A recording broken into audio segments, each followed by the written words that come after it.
Glinda of Oz. Chapter 15. The Great Sorceress. Betsy and Trot, when they heard of the rescue expedition, begged the wizard to permit them to join it, and he consented. The glass cat, overhearing the conversation, wanted to go also, and to this the wizard made no objection. This glass cat was one of the real curiosities of Oz.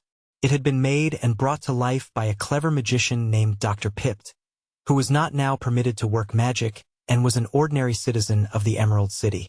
The cat was of transparent glass, through which one could plainly see its ruby heart beating and its pink brains whirling around in the top of the head.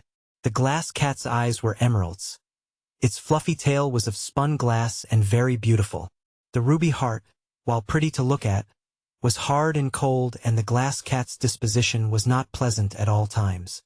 It scorned to catch mice, did not eat, and was extremely lazy. If you complimented the remarkable cat on her beauty, she would be very friendly, for she loved admiration above everything. The pink brains were always working, and their owner was indeed more intelligent than most common cats.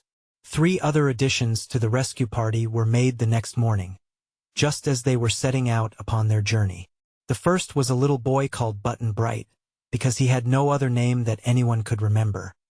He was a fine, manly little fellow, well-mannered and good-humored, who had only one bad fault. He was continually getting lost. To be sure, Button Bright got found as often as he got lost, but when he was missing his friends could not help being anxious about him. "Some day," predicted the Patchwork Girl, "he won't be found, and that will be the last of him." But that didn't worry Button Bright, who was so careless that he did not seem to be able to break the habit of getting lost. The second addition to the party was a munchkin boy of about Button Bright's age, named Ojo. He was often called Ojo the Lucky, because good fortune followed him wherever he went. He and Button Bright were close friends, although of such different natures, and Trot and Betsy were fond of both. The third and last to join the expedition was an enormous lion, one of Ozma's regular guardians and the most important and intelligent beast in all Oz.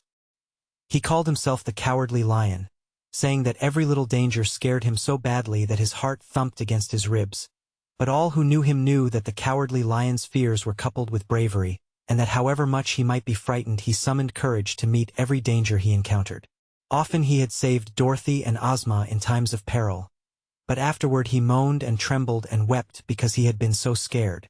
"If Ozma needs help, I'm going to help her," said the great beast. "Also, I suspect the rest of you may need me on the journey, especially Trot and Betsy, for you may pass through a dangerous part of the country. I know that wild Gillikin country pretty well. Its forests harbor many ferocious beasts." They were glad the Cowardly Lion was to join them, and in good spirits the entire party formed a procession and marched out of the Emerald City amid the shouts of the people, who wished them success and a safe return with their beloved ruler. They followed a different route from that taken by Ozma and Dorothy, for they went through the Winky country and up north toward Oogaboo. But before they got there they swerved to the left and entered the Great Gillikin Forest, the nearest thing to a wilderness in all Oz. Even the Cowardly Lion had to admit that certain parts of this forest were unknown to him, although he had often wandered among the trees, and the Scarecrow and Tin Woodman, who were great travelers, never had been there at all. The forest was only reached after a tedious tramp, for some of the rescue expedition were quite awkward on their feet. The Patchwork Girl was as light as a feather and very spry.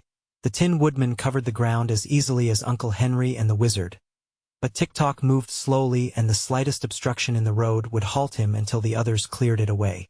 Then, too, Tick-Tock's machinery kept running down, so Betsy and Trot took turns in winding it up. The Scarecrow was more clumsy but less bother, for although he often stumbled and fell he could scramble up again, and a little patting of his straw-stuffed body would put him in good shape again. Another awkward one was Jack Pumpkinhead, for walking would jar his head around on his neck and then he would be likely to go in the wrong direction. But the frogmen took Jack's arm and then he followed the path more easily. Captain Bill's wooden leg didn't prevent him from keeping up with the others, and the old sailor could walk as far as any of them. When they entered the forest the Cowardly Lion took the lead. There was no path here for men, but many beasts had made paths of their own which only the eyes of the lion, practiced in woodcraft, could discern. So he stalked ahead and wound his way in and out, the others following in single file, Glinda being next to the lion.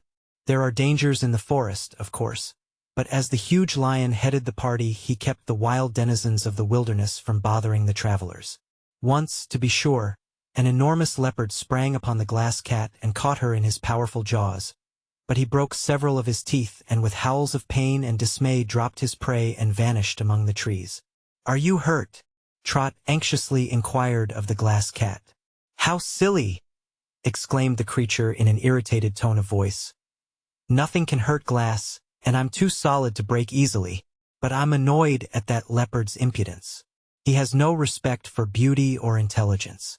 If he had noticed my pink brain's work, I'm sure he would have realized I'm too important to be grabbed in a wild beast's jaws." "Never mind," said Trot consolingly. "I'm sure he won't do it again." They were almost in the center of the forest when Ojo, the Munchkin boy, suddenly said, "Why, where's Button-Bright?" They halted and looked around them. Button-Bright was not with the party. "Dear me," remarked Betsy. "I expect he's lost again." "When did you see him last, Ojo?" inquired Glinda. "It was some time ago," replied Ojo. "He was trailing along at the end and throwing twigs at the squirrels in the trees. Then I went to talk to Betsy and Trot, and just now I noticed he was gone." "This is too bad," declared the wizard, "for it is sure to delay our journey. We must find Button-Bright before we go any farther, for this forest is full of ferocious beasts that would not hesitate to tear the boy to pieces." "But what shall we do?" asked the Scarecrow. "If any of us leaves the party to search for Button-Bright, he or she might fall a victim to the beasts, and if the lion leaves us, we will have no protector." "The glass cat could go," suggested the Frogman. "The beasts can do her no harm, as we have discovered." The wizard turned to Glinda. "Cannot your sorcery discover where Button-Bright is?" he asked. "I think so," replied the sorceress. She called to Uncle Henry, who had been carrying her wicker box, to bring it to her, and when he obeyed she opened it and drew out a small round mirror. On the surface of the glass she dusted a white powder and then wiped it away with her handkerchief and looked in the mirror. It reflected a part of the forest, and there, beneath a wide-spreading tree, Button-Bright was lying asleep.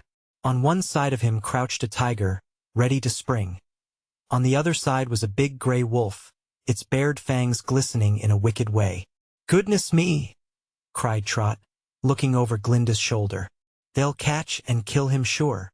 Everyone crowded around for a glimpse at the magic mirror. Pretty bad," said the Scarecrow sorrowfully. "Comes of getting lost," said Captain Bill, sighing. "Guess he's a goner," said the Frogman, wiping his eyes on his purple silk handkerchief. "But where is he? Can't we save him?" asked Ojo the Lucky. "If we knew where he is we could probably save him," replied the little wizard. "But that tree looks so much like all the other trees that we can't tell whether it's far away or nearby." "Look at Glinda!" exclaimed Betsy. Glinda, having handed the mirror to the wizard, had stepped aside and was making strange passes with her outstretched arms and reciting in low, sweet tones a mystical incantation. Most of them watched the sorceress with anxious eyes, despair giving way to the hope that she might be able to save their friend. The wizard, however, watched the scene in the mirror, while over his shoulders peered Trot, the Scarecrow, and the Shaggy Man. What they saw was more strange than Glinda's actions. The tiger started to spring on the sleeping boy, but suddenly lost its power to move and lay flat upon the ground. The gray wolf seemed unable to lift its feet from the ground. It pulled first at one leg and then at another, and finding itself strangely confined to the spot began to bark and snarl angrily. They couldn't hear the barkings and snarls, but they could see the creature's mouth open and its thick lips move. Button-Bright, however, being but a few feet away from the wolf, heard its cries of rage, which wakened him from his untroubled sleep. The boy sat up and looked first at the tiger and then at the wolf. His face showed that for a moment he was quite frightened, but he soon saw that the beasts were unable to approach him, and so he got upon his feet and examined them curiously, with a mischievous smile upon his face. Then he deliberately kicked the tiger's head with his foot, and catching up a fallen branch of a tree, he went to the wolf and gave it a good whacking. Both the beasts were furious at such treatment but could not resent it. Button-Bright now threw down the stick and with his hands in his pockets wandered carelessly away. "Now," said Glinda, "let the glass cat run and find him. He is in that direction," pointing the way, "but how far off I do not know. Make haste and lead him back to us as quickly as you can." The glass cat did not obey everyone's orders, but she really feared the great sorceress. So as soon as the words were spoken, the crystal animal darted away and was quickly lost to sight. The wizard handed the mirror back to Glinda, for the woodland scene had now faded from the glass. Then those who cared to rest sat down to await Button-Bright's coming. It was not long before he appeared through the trees, and as he rejoined his friends, he said in a peevish tone, "Don't ever send that glass cat to find me again. She was very impolite and, if we didn't all know that she had no manners, I'd say she insulted me." Glinda turned upon the boy sternly. "You have caused all of us much anxiety and annoyance," said she. "Only my magic saved you from destruction. I forbid you to get lost again." "Of course," he answered. "It won't be my fault if I get lost again. But it wasn't my fault this time.